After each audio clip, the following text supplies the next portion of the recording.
हिंदी में यूपीएससी की तैयारी से संबंधित प्रोग्राम्स को देखने के लिए सब्सक्राइब करें स्टडी IQIAS हिंदी। हेलो दोस्तों, मैं मनोज कुमार आप सभी लोगों का स्वागत करता हूं आपके अपने चैनल स्टडी IQIAS हिंदी पर। दोस्तों, आज का एक बहुत महत्वपूर्ण विषय है, क्या है यूपीएससी में पेरियार का विवाद। आप सामने इन सज्जन को देख रहे होंगे, बहुत बड़े विद्वान, बहुत बड़े समाज सुधारक, दक्षिण भारत में बहुत ही ज्यादा पूजनीय माने जाने वाले ये सज्जन हैं पेरियार ईवी रामास्वामी।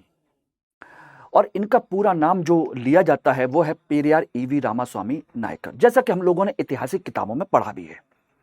लेकिन अभी हाल ही में इनको लेकर के अच्छा खासा विवाद खड़ा हुआ और दक्षिण भारत के राज्यों में इनको लेकर के यूपीएससी से संबंधित कुछ चीजें खड़ी हुई, जिसकी वजह से इनका नाम फिर से चर्चित हो गया। इनका नाम चर्चित नहीं हुआ, ये चर्चा में फिर से आ गए। तो उसी को हम आज समझने की कोशिश करते हैं कि आखिर यूपीएससी से जुड़ा हुआ पेरियार का विवाद क्या है। वो पेरियार जिन्होंने दक्षिण भारत में समाज सुधार आंदोलन, निम्न जाति के उत्थान के लिए किए गए आंदोलन, आत्मसम्मान आंदोलन जैसी चीजों को, सेल्फ रेस्पेक्ट मूवमेंट जैसे बड़े आंदोलन को, वैकोम सत्याग्रह जैसे बड़े मूवमेंट को इन्होंने लीड किया, जस्टिस पार्टी जैसी चीजों से जो जुड़े रहे, सोचिएगा, और कई महत्वपूर्ण पार्टी के हिस्से भी रहे और अपनी पार्टी भी बनाई उन्होंने। तो कई सारी ऐसी चीजें हैं, बहुत बड़ा योगदान है दक्षिण भारत के क्षेत्र में। तो उसी से संबंधित ये मुद्दा है, उस पर हम लोग चर्चा करते हैं कि आखिर ऐसा क्या मुद्दा खड़ा हो गया, किस तरीके से खड़ा हो गया, उसको चर्चा करते हैं। लेकिन उससे पहले मैं चर्चा करूं, उससे पहले मैं फटाफट आपको बता देता हूं कि आप में से जो भी छात्र 2026 के लिए जीएस फाउंडेशन बैच की तैयारी करना चाहते हैं, मई मॉर्निंग बैच इस समय चल रहा है और उसमें एडमिशन की लास्ट डेट 31 तारीख है। और अभी अगर आप ज्वाइन करते हैं हमारे साथ में जीएस का फाउंडेशन बैच P2I, तो उसमें अर्ली स्टार्ट ऑफर के तहत आप लोगों को 31 तारीख तक आपको अच्छा खासा डिस्काउंट मिल जाएगा एम के लाइव कोड के माध्यम से। ये बैच मात्र 31,499 रुपए में, जिसके 70,000 75,000 के आसपास फीस है, वो डिस्काउंट होकर के आपको इतना पड़ जा रहा है। तो आप जल्दी से इस बैच को ज्वाइन करिए और अपनी जर्नी 2026 के लिए शुरू कीजिए। चलिए हम बात करते हैं कि आखिर हाल ही में इनके चर्चा में रहने का कारण क्या है, ठीक है ना। तो उस पर हम चर्चा करते हैं और उसके बारे में जानने की कोशिश भी करेंगे कि इन्होंने क्या क्या किया, क्या नहीं किया। इनके चर्चा में रहने का कारण है दोस्तों, अगर आपने देखा होगा तो यूपीएससी में एक क्वेश्चन पूछा गया है, यूपीएससी में पूछा गया प्रश्न, ठीक है ना। और प्रश्न ये था कि आत्मसम्मान आंदोलन जो कि सामाजिक उत्थान के लिए चलाया गया था, उसकी शुरुआत किसने की थी। यानी कि सेल्फ रेस्पेक्ट मूवमेंट, आत्म सम्मान आंदोलन किसने शुरू किया, किसने शुरू किया। उसमें कई सारे ऑप्शन भी थे, A, B, C, D, और एक ऑप्शन था आपका पेरियार ईवी रामास्वामी नायकर का, नायकर, ठीक है ना। ये इनका नाम था। ऐतिहासिक किताबों में आपने ये नाम सुना भी होगा, पढ़ा भी होगा, लगभग सभी पढ़ते ही हैं। फिर कहोगे कि इसमें विवाद क्या खड़ा हो गया। विवाद खड़ा हुआ इस चीज को लेकर के, नायकर, ठीक है ना। नायकर को लेकर के विवाद खड़ा हुआ। कुछ लोग सोच रहे हैं कि शायद पेरियार के नाम से हुआ। पेरियार नहीं के नाम से नहीं, बल्कि पेरियार तो उनके लिए दी गई एक तरीके से उपाधि है, जिसका मतलब होता है एक महान व्यक्ति के तौर पर इसको देखा जाता है, ठीक है ना। इसलिए कहते हैं जब कोई महान व्यक्ति होता है उसके नाम के आगे पेरियार लगा दिया जाता है। नायकर को लेकर के विवाद हुआ। नायकर बेसिकली इनकी एक जाति है जिससे ये बिलोंग करते हैं, से जुड़े थे, उसको लेकर के विवाद है। अब कहोगे कि विवाद क्या है, तो भाई जाति तो सब लगाते ही हैं, सभी लोग लगाते हैं।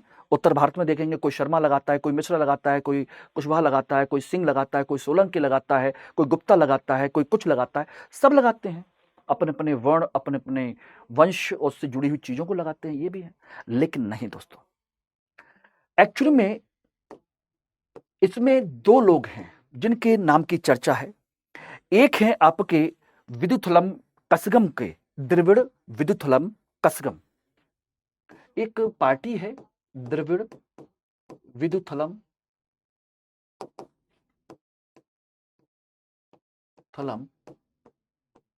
कड़गम या कसगम भी कहते हैं उसको।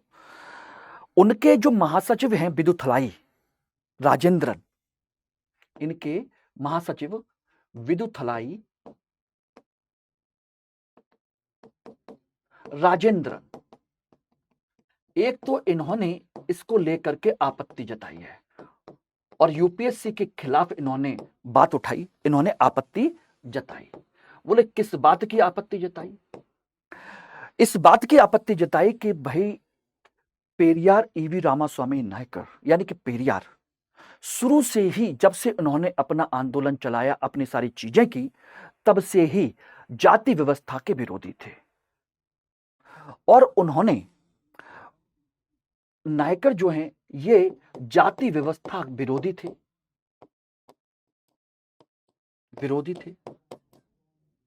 ठीक है ना।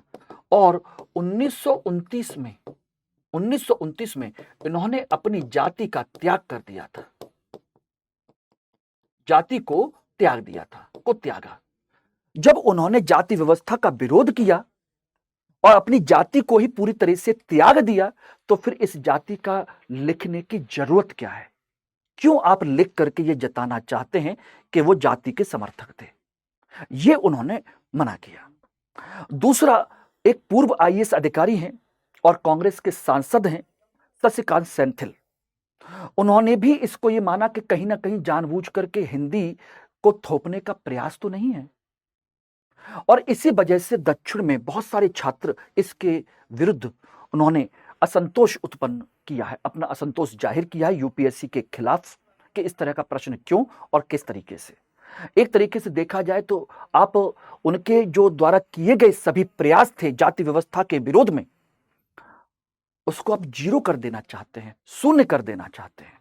ये इनका विवाद है जिसको लेकर के बात चली थी कि भाई वो जाति व्यवस्था विरोधी रहे, सारी चीजें रहीं, तो फिर आप ये कैसे कह सकते हैं, किस तरीके से कर सकते हैं? तो ये था एक कंसेप्ट। अब बात आती है कि आखिर ये थे कौन, क्या नहीं थे, किस तरीके से थे। क्योंकि एक चीज ध्यान रखिएगा, पेरियार दक्षिण भारत के वो व्यक्ति हैं जिन्होंने जाति व्यवस्था के विरोध में और ब्राह्मणवादी व्यवस्था के विरोध में पूरा का पूरा एक आंदोलन चलाया था और अपना नायकर जो उपाधि है, जो जाति है, उसका उन्होंने त्याग कर दिया था। और वो कहते थे कि मुझे केवल ईवी रामास्वामी कहिए, बस।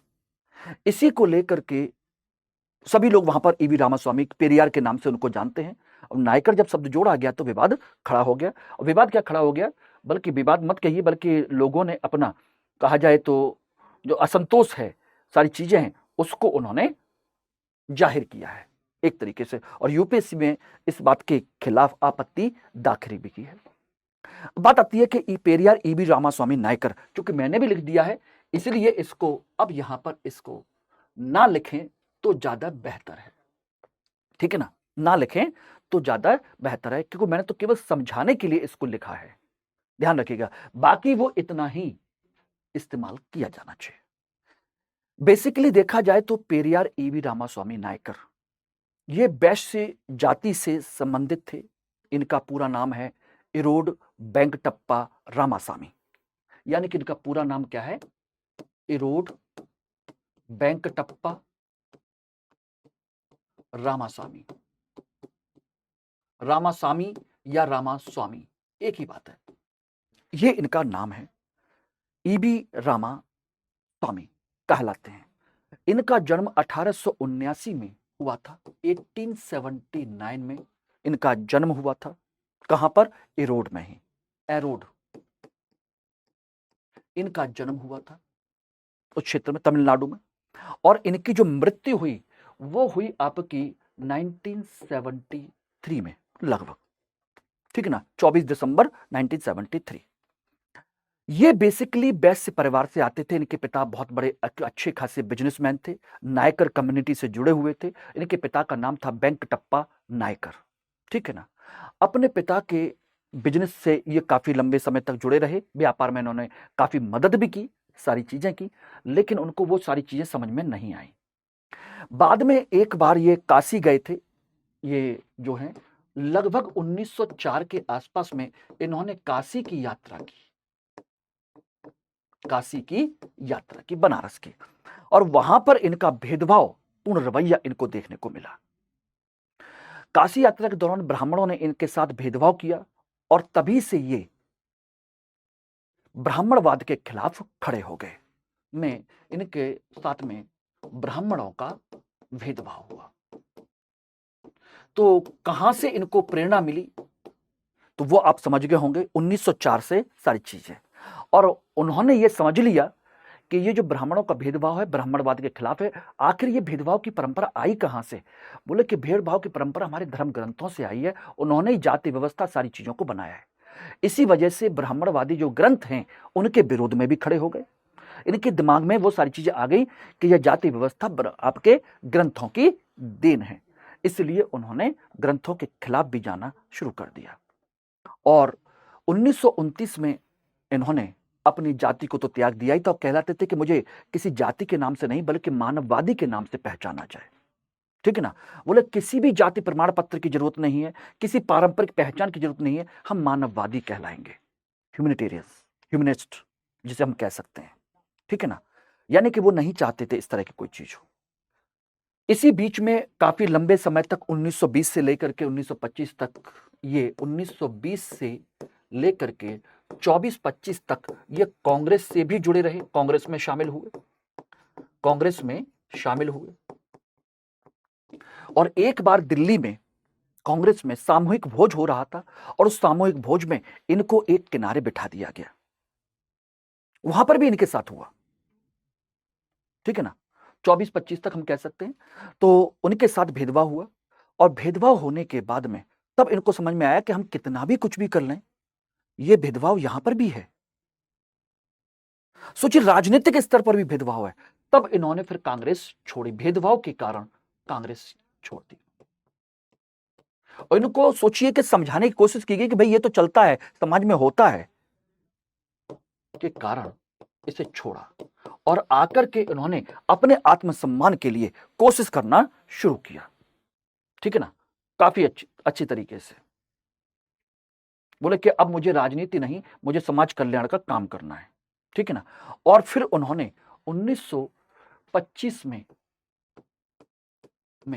आत्मसम्मान आंदोलन शुरू किया। सम्मान आंदोलन, सेल्फ रेस्पेक्ट मूवमेंट। इन्होंने आत्मसम्मान आंदोलन शुरू किया, जिसका उद्देश्य क्या था? ब्राह्मणवाद का विरोध करना, वर्ण व्यवस्था का विरोध करना, जाति व्यवस्था का विरोध करना और दलित, पिछड़े और महिलाओं का उत्थान करना। ठीक है ना? और ये ब्राह्मणवादी व्यवस्था के जो प्रतीक चिन्ह हैं, उनकी परंपराएं हैं, जैसे विवाह, बोले खत्म करिए, ब्राह्मणवाद के परंपरा के अनुसार हम विवाह नहीं करेंगे, किसी ब्राह्मण को नहीं बुलाएंगे, ना हम कोई श्राद्ध करेंगे, ना हम कोई यज्ञ करेंगे। यानी कि इस तरह की चीजें हम करना बंद कर देंगे और इनमें से किसी भी कार्य में हम ब्राह्मणों को नहीं बुलाएंगे। ठीक है ना? बोले क्या करेंगे? हम अपने आत्मसम्मान विवाह करेंगे। ठीक है ना? अपने आप, अपने तरीके से। ठीक है ना? यानी कि मूर्ति पूजा का विरोध भी करेंगे। ये सब उन्हीं की देन है, ये सब हटाओ। और महिला सशक्तिकरण पर उन्होंने जोर दिया। इस तरीके से आत्मसम्मान आंदोलन की परंपरा शुरू हुई और 1929 में उन्होंने अपनी जाति का त्याग कर दिया। बोले कि आज के बाद मुझे नायकर ना कहा जाए, मुझे केवल ईवी रामास्वामी कहा जाए, सिर्फ, और कुछ नहीं चाहिए। ठीक है ना? और बाकी अपना चलाते रहे। बीच में ये बैकोम सत्याग्रह, दक्षिण भारत का एक और सत्याग्रह है जो आपके इसी तरह के जाति व्यवस्था के लिए आंदोलन चलाया गया, उससे भी जुड़े रहे। ठीक है ना? साथ के साथ जस्टिस पार्टी का आंदोलन चला रही थी, उससे भी जुड़े रहे काफी लंबे समय तक। ये सारी चीजें रही और बाद में जाकर के उन्होंने 1944 में, 1944 में अपनी एक पार्टी बनाई, द्रविड़ कसगम। द्रविड़ कसगम या कसगम भी कह सकते हैं, कसगम। ये उन्होंने अपनी पार्टी बनाई, एक राजनीतिक पार्टी के तौर पर इसको बनाया, डीके कह सकते हैं। ठीक है ना? इसी पार्टी को इनका एक तरीके से देखा जाए तो इनका उद्देश्य था कि गैर राजनीतिक दल के रूप में इसको शुरू किया जाए, जिसका उद्देश्य है उत्तर भारतीय संस्कृति, उत्तर भारतीय ब्रह्मांडवादी व्यवस्था का विरोध किया जाए, आर्य संस्कृति का विरोध किया जाए, ठीक है ना। और इन्होंने नारा दिया कि ब्राह्मणों भारत छोड़ो। और तो और उन्होंने अलग से सेपरेट द्रविड़ राज्य की मांग की, एक अलग राष्ट्र की भी मांग की उन्होंने। अब कह सकते हो कि ये तो एक तरीके से राष्ट्रवाद के विरोधी हैं, तो कुछ लोग इनको राष्ट्रवाद विरोधी भी कहते हैं, लेकिन इनको सिर्फ और सिर्फ अपने जाति, अपने धर्म, अपने सामाजिक उत्थान से संबंध है, क्योंकि भाई जिसने जो झेला होगा वो वही काम करेगा, यह आप अच्छे से समझ सकते हैं, ठीक है ना। तो इस तरीके से सारी चीजें हुई और ये सारी चीजें बाद में यही जो पार्टी है डी के आगे जाकर के अलग अलग लोग जुड़ते चले गए और यही बन गई आगे जाकर के दो पार्टी, डीएमके और एआईडीएमके। यही इसी के दो पार्ट बने आगे जाकर के, जो तमिलनाडु की दो मुख्य पार्टियां हैं। डीके आगे जाकर के क्या बन गई, डीएमके और एआईडीएमके, ठीक है ना। और इन दोनों पर पेरियार के इन्हीं विचारों का काफी प्रभाव भी है, और जो आए दिन आप देखते भी होंगे इन लोगों के राजनीतिक वक्तव्यों को भी, पिछड़ी जातियों के, ठीक है ना, इन सारी चीजों को लेकर के आपने सुने भी होंगे। स्टालिन के बेटे ने भी जाति व्यवस्था, वर्ण व्यवस्था को लेकर के कुछ बात कही थी, ठीक है ना। वो इसी वजह से थी। इसीलिए कहते हैं कि इतिहास की हमें सही समझ होनी चाहिए, क्योंकि अगर हमें इतिहास की सही समझ नहीं होगी तो हम नहीं समझ सकते कौन क्या कह रहा है, किस तरीके से कह रहा है। और कम से कम अपने देश के जितने भी बड़े महान नागरिक हैं, महान व्यक्तित्व हैं, उनके बारे में हमको जरूर पढ़ना चाहिए। उनमें से पेरियार ईवी रामास्वामी भी वही हैं। इनकी विचारधारा को भी हमको पहले समझना चाहिए, जानना चाहिए, और वो जानना चाहिए कि उन्होंने किन परिस्थितियों में कौन सी बातें कही, ठीक है ना। तो ये है एक कंसेप्ट। बाकी इनके पढ़ने के बारे में पढ़ने के लिए, डिस्कस करने के लिए बहुत लंबा हमें सेशन लेना पड़ेगा, और उसकी उतनी हाल फिलहाल जरूरत नहीं है, ठीक है ना, ध्यान रखिएगा। चलिए, और इसी तरीके से अगर आप चाहते हैं मेरे साथ जुड़ना, तो मेरे साथ इतिहास वैकल्पिक विषय को ज्वाइन कर सकते हैं, जून बैच। मैं डेफिनेटली बोल सकता हूं कि इतिहास में आपको आसानी से 300 प्लस ऑप्शनल में तो मिलेंगे ही मिलेंगे, और जीएस में भी इससे बहुत बड़ा सपोर्ट आपको मिलेगा, क्योंकि जीएस का पूरा पेपर इससे तैयार हो जाना है। साथ के साथ आपके सोचिएगा पॉलिटिकल बैकग्राउंड डेवलपमेंट जो है, कॉन्स्टिट्यूशनल डेवलपमेंट, वो भी तैयार होना है। सोशल डेवलपमेंट की बहुत सारी चीजें तैयार होनी है, सोशल इश्यूज के मुद्दे कई सारे तैयार होने हैं इसी से, ठीक है ना। इंटरनेशनल रिलेशन, वर्ल्ड हिस्ट्री से इंटरनेशनल रिलेशन का पूरा बैकग्राउंड तैयार होता है, ठीक है ना। इथिक्स के 4th पेपर में आपके इसकी 2 यूनिट आती हैं, जिनमें आपके विभिन्न जो चिंतक हैं, विद्वान हैं, उनके दर्शन को लेकर के अच्छा खासा, ठीक है ना। और निबंध में तो आप समझ ही सकते हो कि बिना इतिहास के, बिना उसके बैकग्राउंड के आप कोई भी बात कैसे लिख सकते हो, ठीक है ना। तो इसलिए आप चाहते हैं कि इससे जीएस में भी काफी ज्यादा हेल्प मिले और सभी पेपर में, तो डेफिनेटली इसको आप ज्वाइन कर सकते हैं और करिए, सिलेक्शन में आपको बहुत हेल्प करेगा, ठीक है ना। और ये बैच आपका 2 जून से स्टार्ट हो रहा है मेरे साथ में, और अभी अर्ली स्टार्ट ऑफर के थ्रू ये एम के लाइव कोड में ये मिल जाएगा आपको 12,999 रुपए में, ठीक है। बाकी कोई भी डाउट हो, कोई भी चीज हो, तो कुछ भी पूछना हो तो मुझे यहाँ पर कनेक्ट कर सकते हैं, यहाँ कांटेक्ट कर सकते हैं। मेल आईडी, टेलीग्राम या व्हाट्सएप नंबर भी है, और ये मेरा बार कोड है, तो जरूर इसको अप्लाई कीजिए और डिस्काउंट पाइए। और ये मेरे ग्रुप के साथ जुड़ने का एक मौका है, जहां पर आपको इसकी सारी पीपीटी, पीडीएफ वगैरह आपको वहां मिल जाएंगे। हिंदी में यूपीएससी की तैयारी से संबंधित प्रोग्राम्स को देखने के लिए सब्सक्राइब करें स्टडी IQ IAS हिंदी।